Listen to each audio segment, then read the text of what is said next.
الله والصلاة والسلام على نبيه ومصطفاه سيدنا محمد وعلى آله وصحبه ومن والاه وبعد.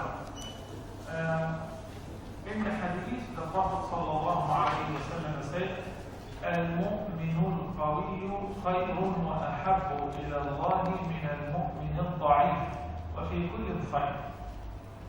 احرص على ما ينفعك واستعن بالله ولا تعجز، وإن أصابك شيء فلا تقل لو أني فعلت كذا وكذا، ولكن قل قدر الله وما شاء فعل، فإن لو تفتح عمل الشيطان. What a beautiful hadith. The Prophet sallallahu alayhi wa sallam said, the strong believer is better and dearer to Allah than the weak one. There is goodness in both, but the strong believer is closer, dearer, and more beloved to Allah subhanahu wa ta'ala than the weak one. Strong in what sense?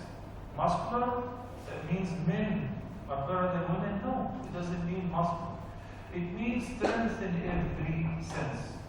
So a believer who's wealthy and supporting the poor is dearer to Allah than the one who's in need, the one who takes. That's why it has been explained in the following sense, in the following sentence. The Nabi sallallahu alaihi wasallam said, وَالْيَدُ الْعُلْيَا. Al-yad is the hand. Al-ulya means upper. Khayrun is better than. Al-yad is-sufla, the lower hand. So we have two hands, upper and lower. That indicates what? The upper hand is the hand of the giver, while the lower hand is the hand of the taker, the beggar. Sah?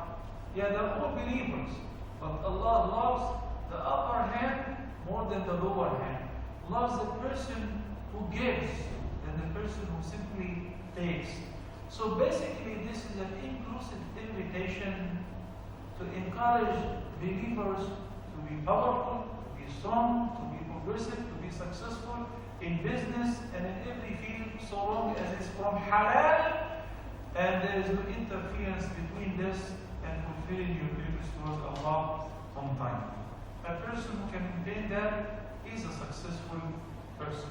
The upper hand is better than the lower hand. That's why the Nabi sallallahu alaihi wasallam said in another hadith, نِعِمَّ الْمَالُ الصَّالِحِ. The rajul is salih. The wholesome money is good for a righteous man. So that included two facts. Number one, the man, the wealth itself has to be righteous, lawfully earned. And the second fact, being with the right person, the person who recognizes Allah's rights in this wealth, so he dispenses the rights of those whoever they are eligible for or deserve, is maintaining all the rights, and everything is on track. Then in this case, how excellent is such money with such person. Also, Nabi sallallahu alaihi wasallam said in the hadith which we were discussing, "Ista'in billahi wa la ta'bud." Put your trust in Allah and seek His help, and don't be lazy. Don't feel weak. Don't feel failure. Why? You have been trying. You exhausted the means. Why are you putting your trust in Allah subhanahu wa ta'ala? You go to school, you go to your job, you earn your living, you make an investment, you start your company, you try, you lose, you win, you make a profit. From halal, go for it. What if it doesn't work as you wished?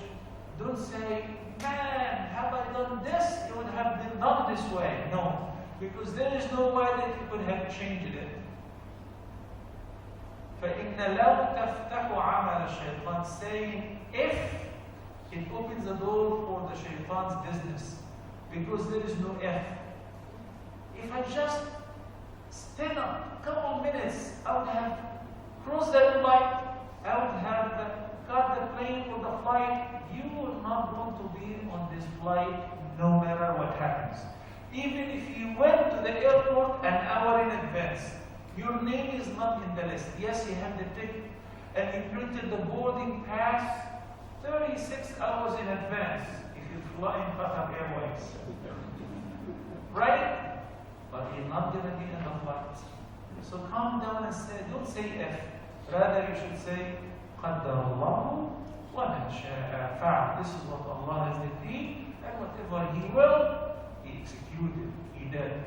That gives you the sense of, number one, comfort, and putting your trust in Allah subhanahu wa ta'ala, which is known as certainty. As far as the business transaction concerned, Allah subhanahu wa ta'ala says in ayah number 275 to Surah Al-Baqarah, وَأَحَلَّ اللَّهُ الْبَيْعَ وَحَرَّمَ الرِّبَا. Allah permitted the trade and He forbade riba. So this is in general. All kind of business transactions are halal except a few items. In this ayah, Allah referred to riba. Any transaction which includes riba is absolutely prohibited. What is riba? We'll come to speak about it in details and its different categories as of today's life. Al-Bay' is substitution of property for property, whether cash for goods, or goods for goods, commodity for commodity, okay, or currency exchange. That is all called Bay'. It is permissible to sell everything which you officially possess. It is in your possession, and it is useful other than the dogs, because actually dogs are useful. Some people use them for hunting, some people use them for security, some people use them as pets, but since it is najis and impure, then it is not allowed to sell it. And Nabi sallallahu alaihi wasallam mentioned selling dogs in the hadith specifically. It is not permissible to sell or buy dogs. Their prices are absolutely forbidden. But anything else which is of use, which would be beneficial, and it is halal to consume or use, then it is lawful to sell and to buy, provided it is in your possession. It is in your possession. Yani, what about selling phones? Halal. It's a communication mean. Okay. I am either a wholesaler or a retail seller. Can I sell phones before they have been already produced? Or I have made an order and the shipment is on the way. So now the phones are gonna be mine. They are not mine yet. And they will be in my possession when? Maybe next week, approximately 1 to 2 weeks. Okay? They're already in the way. They're in the container. Apply whatever, I'm just giving an example. Phones, cars, food, whatever. So it will be in your possession sometimes there. Can I sell it and collect the cash from people so that by the time it is delivered, I'll give people their commodities and their merchandise which they have purchased? No. النبي صلى الله عليه وسلم said to Hakim ibn Hizam, لا تبع ما ليس عندك. Do not sell what you do not own. So those who collect the money, so that they take the money and go to buy the items, or they order the items, they have not received the items yet, and they sell them, that is not permissible. Can somebody guess why? Why?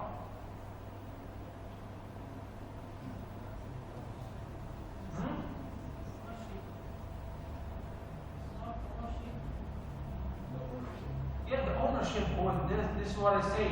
You cannot sell what you do not actually own.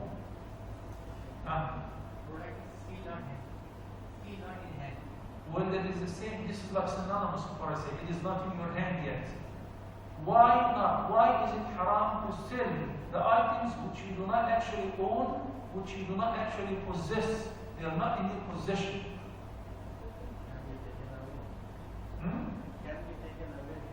Exactly. There are hundreds of thousands of possibilities that the shipment may not arrive. The container may drown. Sometimes after the container comes, what is this? I ordered iPhone 5. What is this? It's iPhone S. Oh no. Okay, well, it will take another couple months, sorry. Oh, well, I don't have the money in order to order another shipment. but I paid you, and I had an opportunity to purchase the other phone from another person. I purchased the phone from you because you told me you had it. So there are great possibilities that you may not actually get it. You never know, as long as it is not in your possession. So many things could happen. So due to al-gharar, which is confusion, deception, and illusion, this kind of transaction is prohibited. This kind of transaction is prohibited. When Hakim ibn Hizam, one of the companions, said to the Prophet ﷺ, I go for a trade. I take people's money to buy them. They want this and this and that. Then I go and I buy and I give it to them. He said, لا تبع ما ليس عندك. Do not sell what you do not actually have. Now, why not the dog? Because the Prophet ﷺ said in the hadith, نهى عن ثمن الكلب ومهر البغي وحلوان الكاهن. There are 3 items which are prohibited to do any transaction concerning them in this hadith. Number 1, the price of a dog. 2, the compensation of a prostitute. 3, the charge of a fortune teller. And I think we shed some light on the later 2 items in the previous session. So, that means the money which will be earned as a result of that is haram? Yes. That means if I have earned my money lawfully and I would like to pay towards any of these items to purchase or to possess or to benefit out of it, like paying to a fortune teller, even for a trial, or buying a dog, this money will be spent unlawfully? Yes. And Imam Malik differentiates between the regular dogs or dogs which are used as pets and a dog which is used for what the Prophet ﷺ made it an exception. In the hadith, the Prophet ﷺ said, ما لقتنا كلبا إلا كلب ماشية أو صيد نقص من عمله كل يوم قيراطان. The hadith says, he who keeps a dog other than the livestock guardian dog, the LGD, or a hunting dog, the reward for his deeds will be diminished daily by 2 qirat. Al-qirat is like a mountain of good deeds. So every day for keeping a dog as a pet at home, any dog other than the dog of security, which is sometimes a necessity, or a dog which is used in the livestock, like to guard the sheep and so on, then this dog will be a cause of reduction of one's good deeds. And accordingly, it is not permissible to sell nor buy dogs. And Imam Malik said, except for these 2 items. Like if somebody trained a dog for hunting, so he's كلب معلم وما علمتم. If he is a trained dog, then the price is for the training. So this is an exception. Or a dog of security. While the vast majority of the scholars are of the view that it is not permissible to sell nor buy any dogs whatsoever. Similarly, also, it is not permissible to sell what is not used. We spoke about selling what you do not own. What about selling what is not used? Likewise, the analogy, except some cases where you can sell what is not used if you're given the power of attorney to sell or to buy, if you're given the authority or the permission, or you are a guardian. You have the right to fulfill business transactions on behalf of that person, such as if you are a guardian of orphans or minors. So the money is not yours. You know that when you happen to have orphans who have inherited wealth from their father, mother, or whoever, or their family members who left money for them, this money of the orphans is zakatable. Yani every how you must pay zakat on this money. So if the father left 20 grams for them, and every year you have to pay zakat on that, you will come to a point where the zakat will devour the wealth, or most of it. That's why Umar ibn al-Khattab radiyallahu anhu قال, invest in the orphan's wealth, lest the zakat may devour it. So the guardian in this condition will have the power of guardianship to invest in this wealth, even though it is not you, it's not his. So the kids used to have a property, he sold it. Approved or not approved? Approved, because he's a guardian. Unless if we found out that this guy is not an honest person, is not an honest guardian, he's actually a beneficiary, and he wasted the wealth, so the judge can intervene and confiscate his guardianship. But we're talking about the regular and ordinary conditions. Yes, the guardian has the right to dispense wealth in whatever he believes is useful and beneficial for those who are under his guardianship, such as the orphans. Or if somebody is very busy and he appointed by proxy somebody to deal in his business, to invest for him, that applies also to the stock market. We're not talking about the ahkam of the stock market yet, because it has more details. I'm talking about if you allow or entrust or appoint or give somebody the power of attorney to invest in your property. So he sells and he buys on your behalf because of your concession, that is approved, as long as you give him the consent. Even though the seller or the buyer himself does not, especially the buyer, does not own the property. But this is an exception. And it is not permissible to sell any item, no matter how valuable is this item, if it is not useful, if it is of no benefit or use. Like what? Like what?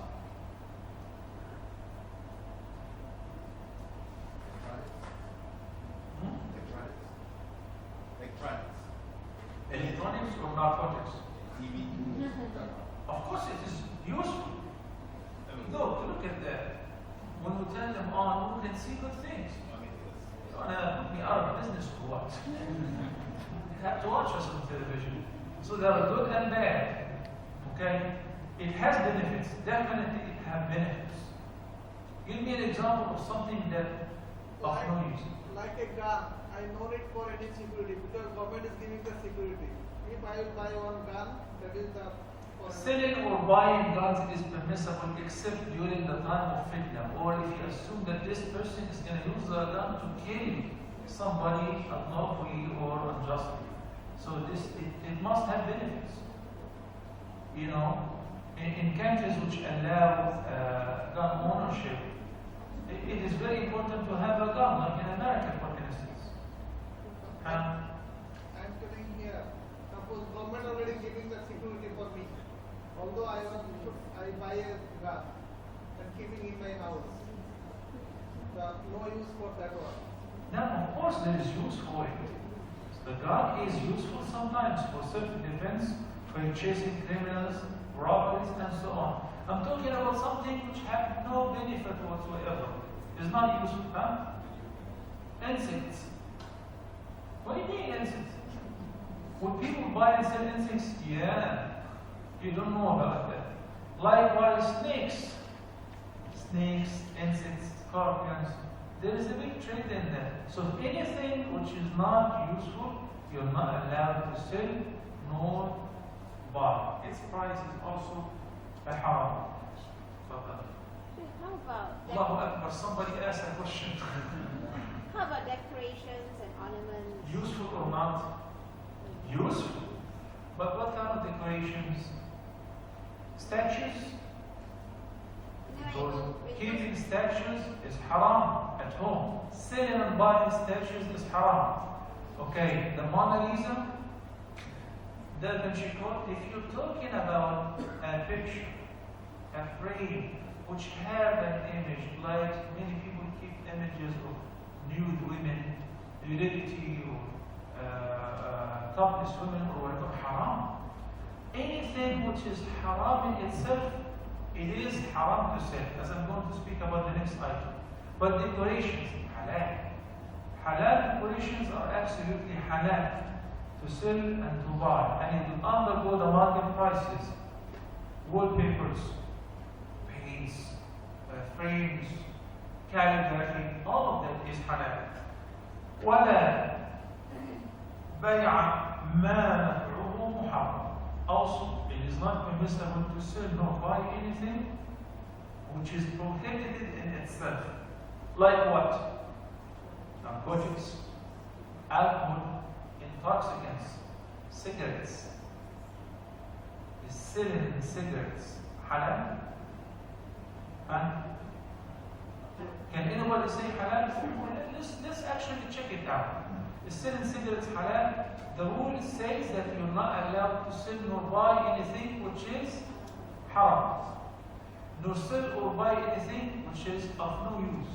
Nor sell or buy anything which is have no benefit. It's only harm.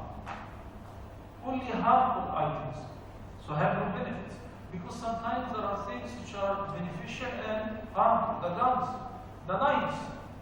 Buying a very sharp knife, sometimes it is needed in the kitchen to have the sharpest knife, and sometimes a person may use a knife to stain somebody. We're talking about exclusively harmful or have no benefit whatsoever. So now the items which are absolutely forbidden are also absolutely to sell or to buy. That will take us to the following conclusion. Somebody is working in Wendy's. Somebody is working in McDonald's. Somebody is working in a restaurant. And the restaurant serves haram meat. Haram meat.